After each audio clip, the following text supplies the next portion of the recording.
What is also cool is that she is here tonight as a first-time storyteller. So please welcome to the stage, Yuki.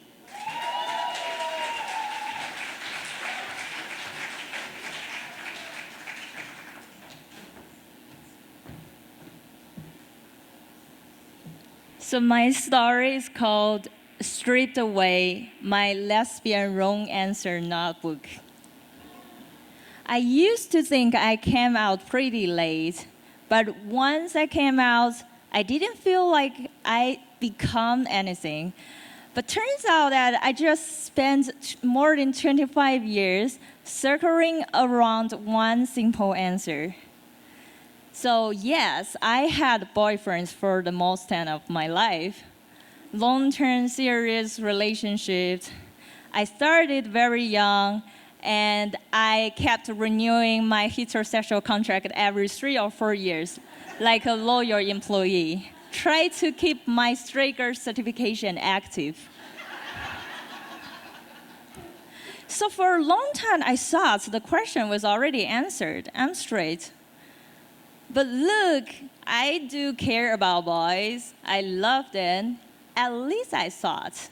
It's just that throughout my entire school life, I kept having crushes on girls, which apparently I choose to completely ignore. So technically, for now, I am an entry-level lesbian, but with 20 years of experience.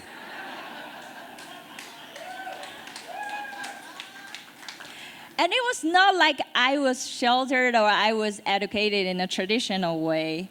When I was little, I read too much online. I find anime and boys' love story. I watched an anime called Prince of Tennis. It was supposed to be a sport anime, but turns out that the boys have more interest in each other than the tennis. And the fun art also taught me the logistics of how two boys might have sex way before I knew how a boy and a girl did that. So it was a very balanced education, okay? But even though I knew gay people exist, it felt like a concept belonged to someone else, just not me. And when I was 9, actually a girlfriend and I ended up exploring each other's bodies. We touched pretty much everywhere. But we have one holy, unbreakable rule: no kissing. Kissing was for real couples, so no kissing, no homo. And I didn't think a lot about the memory until I came out. I was like, ah. So it turns out the no kissing rule might not be innocent. It might be my first wrong answer. And around the same time, there was another girl I really cared about. I would go to her house for sleepovers, so we stayed up late talking and watching anime, and I would like sleeping in the same bed, and I gave her special nicknames, but only in my heart. She never knew it. And back then, I didn't have a vocabulary for that feeling. So I just thought we are very good friend, the special kind of friend. And in middle school, I wasn't clueless anymore. But I was so skilled at finding explanations and documenting it. So for preparing this storytelling show, I dig into my old diaries and find an entry in May 2013 titled Loneliness. And I didn't even want to believe it was my own handwriting, because I think my brain just deleted all of that memory. So look at what I wrote. People don't understand why I cling to her so much, but I know when I was in a mess, only she waited for me and let me lean on her shoulder. That's the only moment I can truly be myself. Okay, pretty gay, right? But wait, it gets better. sometimes I wish I were a man or she was a man. Maybe you can also be a lesbian. No matter how much I like to be with girls, I can never give them physical happiness. Oh, trust me, you can.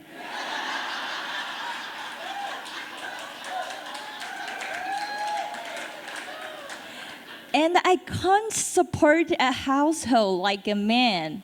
Wow, what a heterosexual cliche. I know it, I accept it. Maybe I'm just too lonely. Is it even logical? Why I just accept all of that?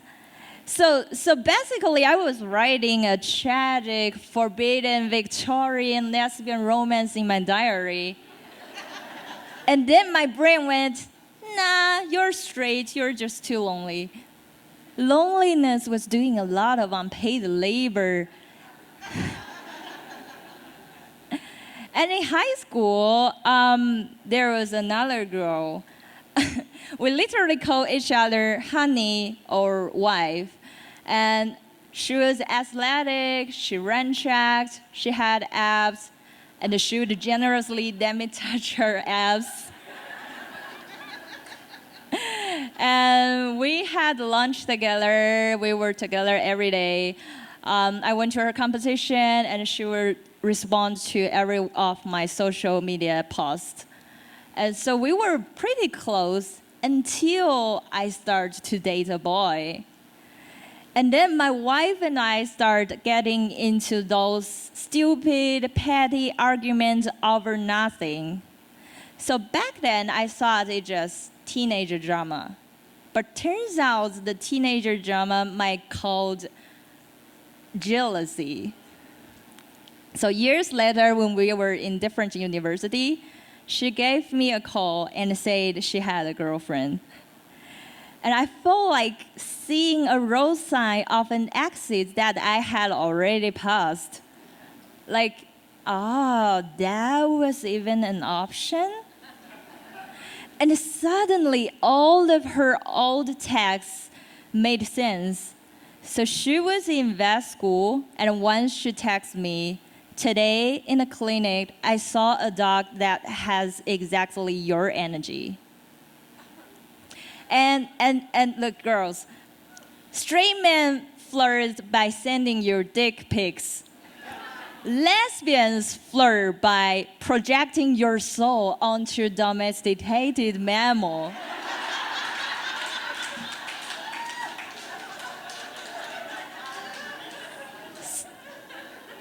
And yeah, it was too late until I realized all of that. What did I do back then? I didn't even reply. That's a shame, because if either of us could be a little bit braver, I could add an extra 8 years on my lesbian resume. And then, when I was in graduate school, my lesbian wrong answer notebook has become a textbook. But even though when I met the girl who would finally become my first girlfriend, I still tried to rename my feeling. So I wanted to be around her, and I called it friendship. I craft her attention, and I called it admiration. I felt butterfly, and I called it anxiety. We danced together, our bodies were close, we went to a bar, and then we kissed. And the second day I thought, maybe just because of the alcohol. I was aggressively committed to the wrong answer. And finally, we crossed the line that no amount of mental gymnastics could explain away. And that's the moment I felt, no, not because it felt wrong, but because it felt so right. It's like someone finally flipped the light switch in the dark room you had been stumbling through for 25 years. And then you realize all the furniture was exactly where it always was. And that's what stripped away meant to me. At first, I thought it's painful, like peeling off my skin, because heterosexuality wasn't just a label, it was my real memory, my real experience. And then I realized what got stripped away wasn't my past. My boyfriends were real, and all of the experience and the memory was real. What got stripped away was my ability to keep renaming my own desire. Every time when I get too close to the correct answer, I will give it a fake ID. I called it friendship, loneliness, admiration, anxiety, alcohol, a not kissing game, and a dog that apparently has my energy. And then I just ran out of all the names, so I called it what it was, lesbian.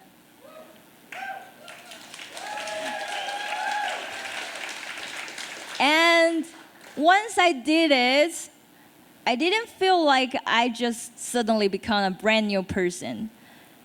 I feel like I was a very old person running extremely late for her own appointment. And I used to think the lesbian label could make the story neat, but the story is never neat. It is embarrassing, funny, and it has a lot of R-rated details. It has my old diaries in it. It has the bad explanations. And it has a kiss that I tried very hard to footnote. And underneath all of that, it has me. Not becoming someone else, just running out of the wrong answer. Okay?